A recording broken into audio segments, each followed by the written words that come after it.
नमस्कार, आप देख रहे हैं जौहर झारखंड। आपके साथ मैं हूं शिप्रा झा। बुलेटिन की शुरुआत बड़ी खबर के साथ। रांची से बड़ी खबर है, जहां रिम्स के जूनियर डॉक्टर हड़ताल पर हैं। आज से धरने पर जा रहे हैं जूनियर डॉक्टर। इमरजेंसी को छोड़कर सभी सेवाओं का बहिष्कार किया गया है।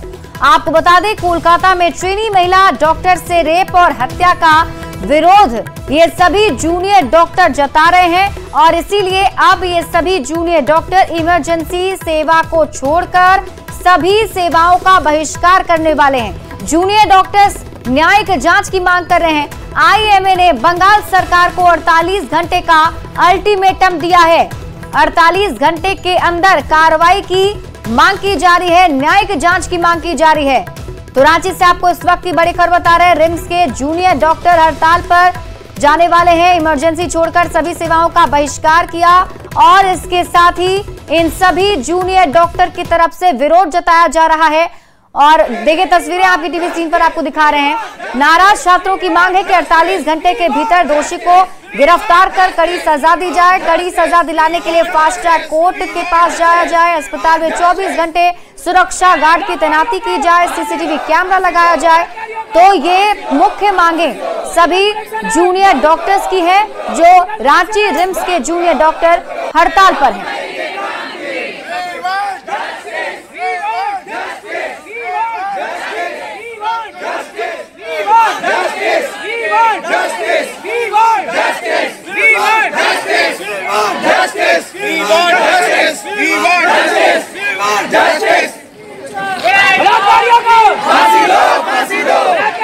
और मैं साथ न्यूज़ 18 संवाददाता संजय सिन्हा अधिक जानकारी के साथ लाइव जुड़े हुए, सीधे उनका रुख कर लेते हैं।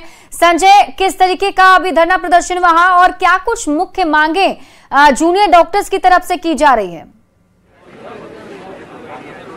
देखिए, रांची के जो राज्य का सबसे बड़ा सरकारी अस्पताल जो रिम्स है, वहाँ पर अधीक्षक कार्यालय के बाद तमाम जूनियर डॉक्टर एसोसिएशन करें या पूरे यूनियन का है, यहाँ पर आईएमए के लोग भी हैं। तमाम डॉक्टर्स यहाँ मौजूद होकर कलकत्ता में जो घटना हुई है उसका विरोध कर रहे हैं। साथ ही बता रहे हैं कि डॉक्टर्स की सुरक्षा को कम से कम मुकम्मल किया जाए। हम सीधे बात करें कि आप लोग जो रिम्स में जो इमरजेंसी सेवा को छोड़कर तमाम स्वास्थ्य सेवाओं को आप लोगों ने ठप कर दिया है, ये कब तक रहेगा? ये अनिश्चितकालीन है। जैसा कि आप देख रहे हैं कि हमारे साथी कॉलेज जो आरजीकर मेडिकल कॉलेज है, वहाँ ऐसा वारदात हुआ कि एक लेडी डॉक्टर जो 36 घंटे ड्यूटी के बाद 2 घंटे का ब्रेक सोने के लिए गई हैं, उस इंसान के साथ ऐसा हो रहा है, बलात्कार हो रहा है।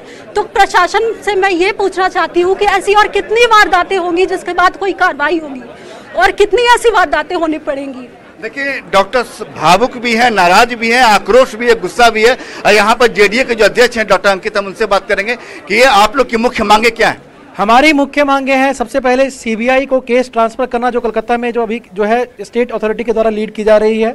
जो कंसर्न अथॉरिटीज हैं जो कि हॉस्पिटल के अंदर सिक्योरिटी प्रोवाइड नहीं कर पा रहे हैं अपने डॉक्टर्स को, उनको इमीडिएट इफेक्ट से रिजाइन कर देना चाहिए, क्योंकि अगर आप अपने डॉक्टर्स को प्रोटेक्शन नहीं दे पा रहे हैं तो आपके होने का कोई मतलब नहीं है। और इसके साथ में ऐसी घटना दोबारा कहीं ना हो, किसी भी और मेडिकल कॉलेज में ना हो, किसी और की बेटी बहन के साथ ना हो। तो इसके लिए कड़ी से कड़ी कार्रवाई की जाए ऐसी, और तत्काल प्रभाव से मेडिकल प्रोटेक्शन एक्ट को लागू किया जाए। और रिम्स के अंदर जो कि हमारी डिमांड ये भी है कि रिम्स के अंदर जो सड़कों पे अंधेरा शाम में छाया रहता है, कहीं भी सीसीटीवी फुटेज नहीं है, डॉक्टर्स को पीने के लिए पानी तक हर जगह पे उपलब्ध नहीं है, ये सब चीजें उपलब्ध कराई जाए। हम लोग भी इंसान हैं। देखिए, रिम्स की जो बुनियादी जरूरतें हैं, जहां कमी है उसका ध्यान उस ओर दिलाया जा रहा है। आपके हाथ में क्या है, जरा पहले वो दिखाइए। देखिए, यहाँ पर साफ लिखा हुआ है, hands that heal should not bleed. कहने का तरह तरह के यहाँ पर जो है बैनर पोस्टर के जरिए अपना जो नाराजगी है डॉक्टर्स की, वो दिखाने की कोशिश की गई। साथ ये बताया जा रहा है कि इस तरह की घटना समाज में कहीं भी, खासकर डॉक्टर्स वर्ग के लिए स्वीकार्य नहीं है। बोले कि आप लोग यहाँ पर आए हैं, क्या खतरा महसूस होता है? जब भी हम लोग शाम को कहीं पे जाते हैं, हर तरफ अंधेरा रहता है, हम लोग को बहुत अनसेफ फील होता है। जो जहाँ पे भी लाइट है वो क्यों बंद है, ये पूरे रिम्स के ऑफिस से लोग से पूछना चाहेंगे। और कैमरा जो लगा हुआ है वो सिर्फ हॉस्टल के लिए है, बाहर के लिए नहीं है। ये जो जूनियर डॉक्टर्स हैं उनकी नाराजगी उनकी खुलकर सामने आ रही, चाहते हैं कोलकाता वाली घटना की पुनरावृत्ति रांची में ना हो। रिम्स में भी बहुत सिक्योरिटी लेक है और यहाँ एक केस हो चुका है ऐसा। रिम्स में बहुत खराब सिक्योरिटी लेक है, यहाँ भी सिक्योरिटी सुधारने की जरूरत है, क्योंकि किसी वाहन के साथ आगे किसी की वाहन बेटी के साथ भी हो सकती है। ये जो एक डॉक्टर भी यहाँ और घटना हो भी चुकी है रिम्स में, इसलिए बेटी किसी बार के साथ भी हो सकती है, इसलिए सबको उठ के आना पड़ेगा। देखिए इसका कहना सही है, और आप ऐसे सोचिए कि रिम्स में इतना बड़ा इंस्टीट्यूशन है, रेजिडेंट डॉक्टरों की सुरक्षा के लिए कोई उपाय नहीं है, कोई प्रावधान नहीं है। नेशनल हेल्थ कमीशन ने डॉक्टरों की सेफ्टी के लिए कोई पॉलिसी नहीं बनाई है। आप एयरपोर्ट जाके देखिए, वहाँ पर कितनी अच्छी पॉलिसी है सेफ्टी की, कोई किसी को छू नहीं सकता है। और यहाँ बात कोलकाता से उठी है, रिम्स तक जाकर संजय, मैं पहुंची आपके है। पास यहाँ पर वापस आप आती हूँ, सरकार का ध्यान मेरे साथ आप बने रहिए। इस बीच दर्शकों को एक बड़ी खबर बता दें, कोलकाता कांड पर जेपी नड्डा को पत्र भेजा गया है। बड़ी खबर बता दें, मामले की निष्पक्ष जांच की मांग से जुड़ी ये पत्र है और बताया जा रहा है कि दोषियों पर कार्रवाई की मांग की जा रही है। संजय, जरा आप भारती कश्यप जो डॉक्टर वहां मौजूद है उनसे बातचीत कर ये भी जानिए कि जो पत्र लिखा गया है जेपी नड्डा को, उसमें क्या कुछ मांग उनकी तरफ से की गई है। देखिए, आपके लिए एक सवाल है डॉक्टर भारती कि जो जेपी नड्डा को पत्र लिखा गया है उसमें क्या मांगे उठाई गई हैं? इसमें यही मांगे उठाई गई है। देखिए ये पत्र यहाँ पर है, ये मांगे उठाई, यही है ना? नहीं, ये तो रिम्स रांची लिखा है। जो दिल्ली का पत्र है उसकी कॉपी भी हमारे पास है, और उसमें यही लिखा गया है कि हमें डॉक्टरों के लिए मेडिकल प्रोटेक्शन एक्ट बनाना चाहिए, डॉक्टर की सिक्योरिटी के लिए पॉलिसी बनानी चाहिए। बेसिकली इसी को एजेंडा बनाया गया है। हाँ, क्या गले में जो आला है, आला सुरक्षित नहीं है? नहीं, बिल्कुल सुरक्षित नहीं है आला। यहाँ नाइट ड्यूटी में आए दिन झगड़ा होता है डॉक्टर के साथ अटेंडेंट का, आकर के यहाँ से 10-15 लोग आके हमेशा झड़प करते हैं। यहाँ गार्ड का काफी लैप्स है, फीमेल गार्ड का केवल यहाँ पे अलॉटमेंट किया गया है, मेल गार्ड का जरूरत है। और पुराना सिक्योरिटी इससे काफी बेहतर था, अभी जो लाया गया है पिछले 2 क्या हालात बदलने होंगे? रिम्स का कैंपस बिल्कुल सिक्योर नहीं है, बाहरी लोग आता है अंदर और यहाँ के जूनियर डॉक्टर से मारपीट करता है ये लोग, तो बिल्कुल सिक्योरिटी नहीं। ओपन कैंपस, फीमेल जो डॉक्टर्स हैं उनसे ही बात करेंगे, तमाम चीजें उभर कर सामने आ रही है। जो कि क्या आप लोग क्या चाहती हैं? हम ये चाहते हैं कि हमारा जो वार्ड्स है जहाँ पे हम ड्यूटी करते हैं वहाँ पे मेल और फीमेल के लिए सेपरेट रूम्स नहीं है, ना ही वहाँ पे वॉशरूम है, ना ही वहाँ पे पीने का पानी अच्छा है। तो ये सब चीज़ आप लगाइए ना, ये कैसे सुरक्षा आप लोग दे रहे हो? कहीं मन में डर है, मन में हमेशा से डर रहा है। यहाँ पे हम लोग रात को या शाम को भी चल नहीं पाते हैं। यहाँ पे कैमरा का कोई व्यवस्था नहीं है, यहाँ पे ना स्ट्रीट लाइट्स अवेलेबल है। हमेशा आए दिन ईव टीजिंग का केसेस बहुत ज़्यादा है यहाँ पे, कुत्ते बहुत ज़्यादा हैं यहाँ पे हर जगह पे। आप कहीं भी रास्ते पे चल नहीं पाएंगे, आप हमेशा कुत्तों का ये झुंड रहेगा। आउटसाइडर्स अलाउड है यहाँ पे हमेशा। ये सबसे बड़ी बात है कि रिम्स में जहां मरीज खुद पहुंचकर अपने आंसुओं का समाधान चाहते हैं, वहां डॉक्टर खुद अपनी बुनियादी सुविधाओं के लिए चिल्ला रहे हैं। क्या बोलेंगे? हम लोग के जिस रास्ते से हम लोग हॉस्टल आते हैं, गर्ल्स हॉस्टल वाला पूरा रास्ता खाली रहता है, ना वहाँ कोई एक गार्ड रहता है, ना कोई सीसीटीवी कैमरा है। हम लोग अगर रात में वहाँ से अगर क्लास से भी वापस जा रहे हैं, वार्ड से भी वापस जा रहे हैं, तो हमारा सुनने वाला कोई भी नहीं है वहाँ पे। ये एकजुटता नजर आ रही है। हमारा जो पीछे वाला रास्ता है वहाँ पे एक भी स्ट्रीट लाइट नहीं है। रात में कुत्ते वहाँ पे इतने रहते, कितने लोगों को उन्होंने काटा है। और हमारे हॉस्टल से हमें नहीं निकलने देते, बाकी लोग आ जाते हैं। ऐसा कैसे हो रहा है? आउटसाइडर्स जितने भी वहाँ है वो लोग सब आके यहाँ पे नशा करते हैं, फिर मारपीट करते हैं और ईव टीजिंग करते हैं, जो कि बहुत बड़ा प्रॉब्लम है यहाँ पे की जितनी भी स्टूडेंट्स है वो लोग हमेशा इनसिक्योर फील करते हैं। आप लोगों ने इसको लेकर पहले कभी कोई आवेदन दिया? आवेदन दिया है सर, आवेदन दिया है, लेकिन यहाँ स्टूडेंट्स को ही दबाया जाता है। यहाँ पे बाहरी लोगों का आना जाना अभी तक बंद नहीं किया गया है। कैंपस अभी भी ओपन कैंपस है। हम चाहते हैं कि हमारा कैंपस क्लोज कैंपस हो, क्योंकि हम यहाँ के स्टूडेंट सेफ फील करें। यहाँ पे हम लोग को आए हुए यहाँ पे 3 साल हो गया। हम लोग को यहाँ पे आए हुए 3 साल हो गया। यहाँ पे बेसिक एमिनिटीज हम लोग को प्रोवाइड नहीं किया गया, जैसे कि बेड्स, टेबल, चेयर्स। यहाँ पे पीने का पानी तक नहीं था हमारे हॉस्टल से। 3 साल हो गए। अब 1.5 साल बाद हम लोग यहाँ से चले भी जाएंगे, लेकिन कोई बेसिक डॉक्टर्स की भावनाएं उमड़ कर सामने आई है। कोलकाता जो घटना हुई है उस घटना को लेकर अपनी भावनाओं को जाहिर करना चाहते हैं। बताते हैं कि राज्य का सबसे बड़ा सरकारी अस्पताल आखिर सुरक्षा है तो किसके हवाले? देखिए, राज्य का सबसे बड़ा अस्पताल कहने को तो है, लेकिन आप यहाँ पे देखिएगा कि रिम्स कैंपस में आने के लिए 100 एंट्री है और 100 एग्जिट है। तो लोग कहीं से भी आ जाते हैं। यहाँ पे कई बार छिनतई की घटनाएं हो चुकी हैं, लड़कियों के साथ छेड़खानी होती रहती है आए दिन। तो इसके लिए हम लोग कितनी बार प्रशासन को यहाँ पे चिता चुके हैं। पीछे जोड़ा तालाब वाला जो रास्ता है उसको बंद करने के लिए कितने बार बोल चुके हैं। हम लोग ने खुद से भी स्टेप लिया था पिछले साल। तो भी क्या है कि छात्रों को ब्लेम किया जाता है कि वो लोग मारपीट करते हैं। जबकि यहाँ पे ये होता है कि बाहरी बिल्कुल संजय, समस्या बहुत सारी है और ये समस्या और ये सवाल इसलिए क्योंकि राज्य का सबसे बड़ा सरकारी अस्पताल है रिम्स और वहां ऐसी समस्याएं हैं जिससे 2-4 हो रहे हैं वहां के जूनियर डॉक्टर। देखना होगा कब तक इस पर कार्रवाई होती है और उनकी मांगे पूरी होती हैं। बहुत बहुत शुक्रिया तमाम जानकारी के लिए। बढ़ते हैं आगे और देखिए कोलकाता में ट्रेनी डॉक्टर के साथ रेप और हत्या मामले पर अब सियासत शुरू हो गई है।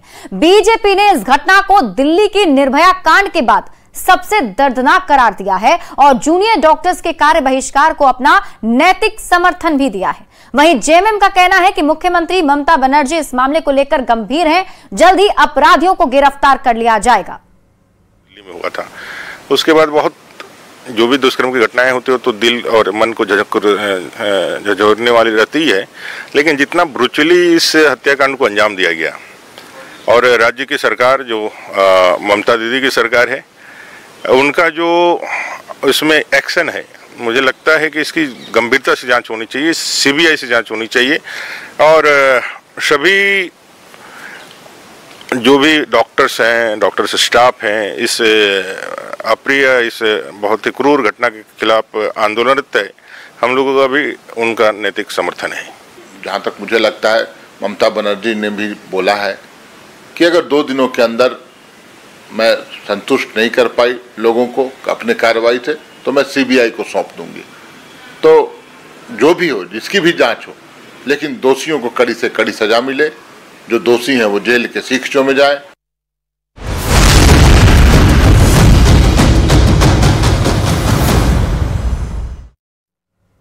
और रांची से आपको इस वक्त एक और बड़ी खबर बता दें। 15 अगस्त को रांची आने वाले हैं हिमंता बिस्वा शर्मा और 16 अगस्त को रांची में कई बैठकों में शामिल होंगे।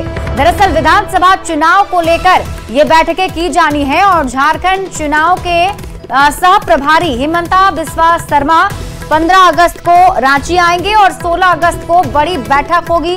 नेता और कार्यकर्ताओं के साथ बैठक करेंगे। बीजेपी चुनाव सह प्रभारी हैं हिमंता बिस्वा शर्मा। असम के मुख्यमंत्री हिमंता बिस्वा शर्मा रांची आने वाले हैं 15 अगस्त को और 16 अगस्त को बैठक होगी जिसमें कार्यकर्ताओं को जीत का मंत्र दिया जाएगा।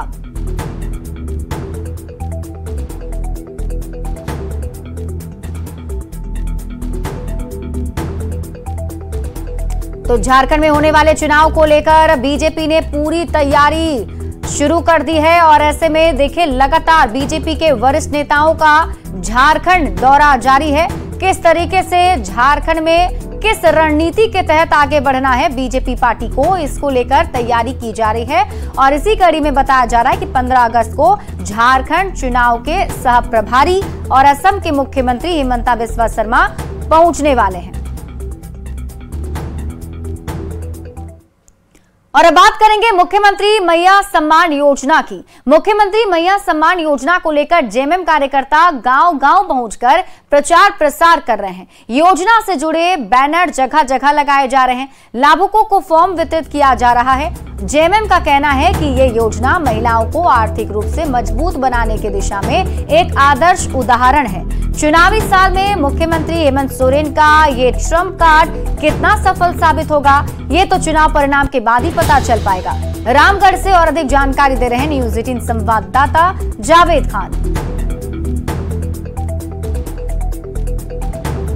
झारखंड मुक्ति मोर्चा के कार्यकर्ताओं में गजब का उत्साह देखा जा रहा है। इस योजना का प्रचार जो है झारखंड मुक्ति मोर्चा के कार्यकर्ता गांव-गांव में जाके कर रहे हैं। हम यहां पर सीधे बात करेंगे झारखंड मुक्ति मोर्चा के केंद्रीय सचिव से।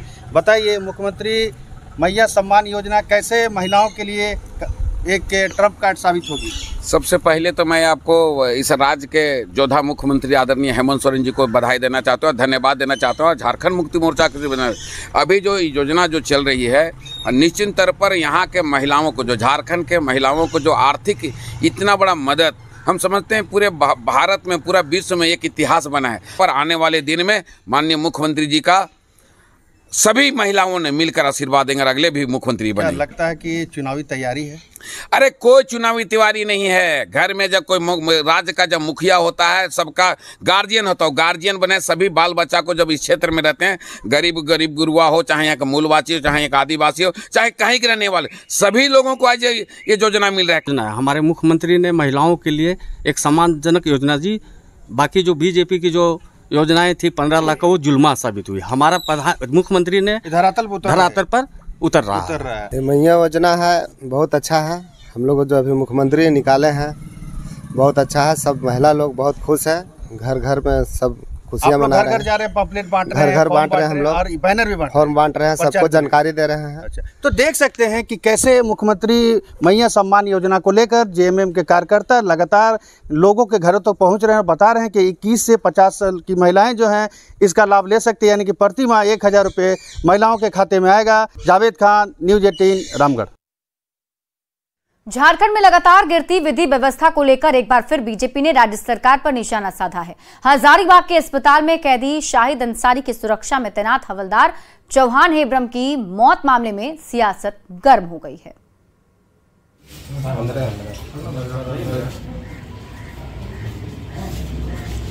सरकार में जेल के अंदर भी गोलियां चली है, वहां भी हत्याएं हुई है।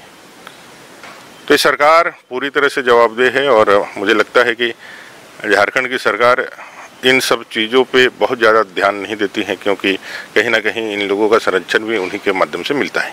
हम लोग वो भूल जाते हैं क्या कि हजारीबाग में ही अदालत में गोलीबारी हुई थी जज के कार्यालय कक्ष के सामने, और उसके बाद इस तरह की बातें ये लोग करते हैं, इस पर राजनीति करते हैं। अरे हमारा एक जवान की मृत्यु हुई है, संवेदना प्रकट करिए, उसके परिवार के साथ खड़े रहिए।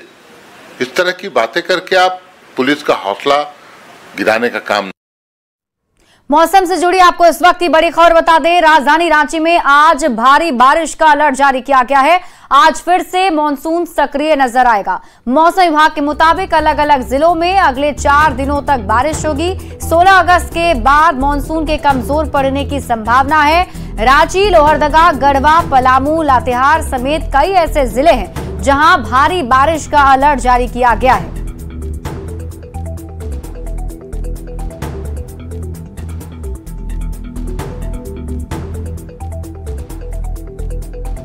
रांची समेत राज्य भर में मौसम आज से बेईमान हो सकता है।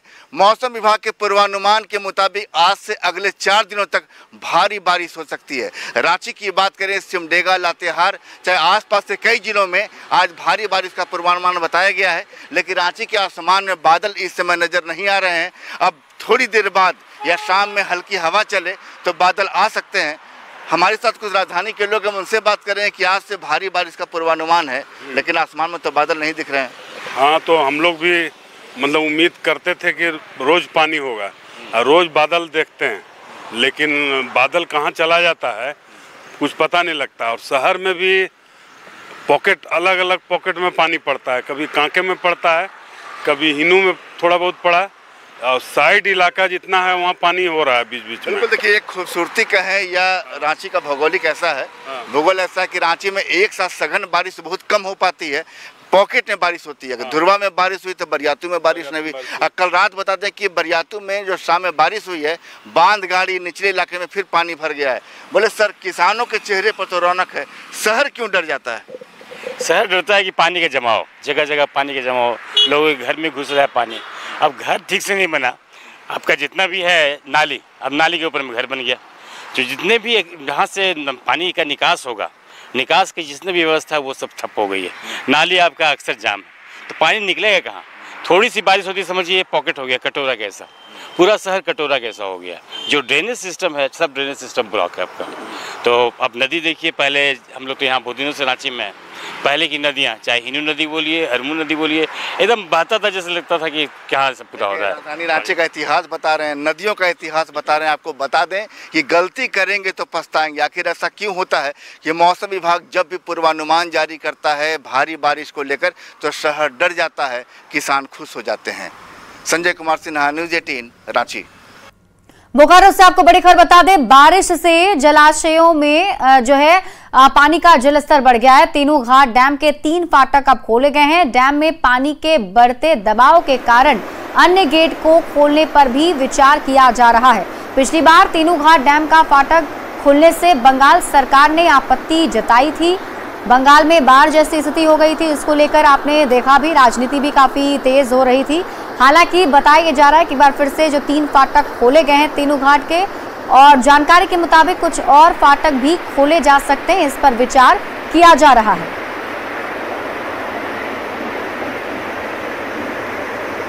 और ये तस्वीर हम आपको तीनों घाट डैम की दिखा रहे हैं, जहां आपको बता दें कि पानी का दबाव काफ़ी ज़्यादा है और ऐसे में एक बार फिर से तीनों घाट के तीन जो फाटक हैं उसे खोला गया है। लेकिन बताया जा रहा है कि अगर ये दबाव और ज़्यादा बढ़ जाता है, यानी कि जलस्तर में काफ़ी ज़्यादा बढ़ोतरी हो जाती है, पानी का दबाव ज़्यादा बढ़ता है, तो जो और भी वहाँ पर गेट हैं उससे भी खोला जा सकता है। ऐसा विचार सरकार की तरफ से किया जा रहा है।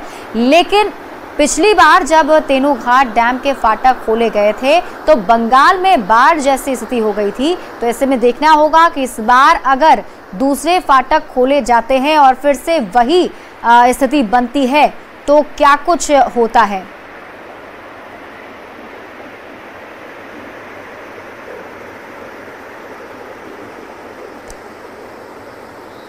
बिल्कुल, और देखिए जिस तरीके से बताया जा रहा है कि जो तेनू घाट डैम है इसका जो पानी है, जो फाटक खुलता है और उसके बाद जो पानी है वो सीधे पश्चिम बंगाल चला जाता है। जिससे पिछली बार जब ये जो गेट है खोले गए थे तो ममता बनर्जी ने इसको लेकर आपत्ति जताई थी। उनकी तरफ से कहा गया था कि झारखंड के द्वारा छोड़े गए पानी की वजह से बंगाल में बाढ़ की स्थिति बन गई थी और उसको लेकर काफ़ी राजनीति भी झारखंड में की जा रही थी। हालांकि अब एक बार फिर से जो है इसे खोलने की स्थिति बन रही है, तो देखना होगा क्या कुछ इस बार होता है। न्यूज़ 18 संवाददाता मृत्युंजय अधिक जानकारी के साथ जुड़ गए हैं। मृत्युंजय, जिस तरीके से देखा जा रहा है कि तेनू घाट डैम में दबाव पानी का ज्यादा बढ़ गया है, अभी 3 गेट खोले गए हैं, क्या आगे और भी गेट खोले जा सकते हैं और अगर खुलता है तो फिर पानी बंगाल जाता है? देखिए, मैं आपको बता दूं कि जिस तरह से लगातार बारिश बोकारो में हो रही है, ऐसे में तेनू घाट डैम का जो दबाव है वो बढ़ता जा रहा है। 3 फाटक को ऑलरेडी खोल दिया गया है। 12 बजे और फाटक को खोलने की बात जो है तेनू घाट बांध प्रमंडल के द्वारा कही गई है। जिस प्रकार से पिछले बार जो तेनू घाट डैम का जो रेडियल गेट खुला और बंगाल में बाढ़ की स्थिति उत्पन्न हुई, ऐसे में जो बंगाल की सीएम ममता बनर्जी है उन्होंने सीधे तौर पर झारखंड सरकार को ही जिम्मेदार ठहराया था। लेकिन जिस प्रकार से पानी का दबाव बढ़ रहा है, दामोदर में ऑलरेडी पानी है और ऐसे में अगर एक बार फिर से तेनू घाट डैम का जो फाटक है खोला जा रहा है। ठीक है मृत्युंजय, आप इस खबर पर नजर बनाए रखें। बहुत बहुत शुक्रिया तमाम जानकारी के लिए और यहाँ रुकने बस एक छोटे से ब्रेक के लिए बने रहिए न्यूज़ 18 बिहार झारखंड के साथ।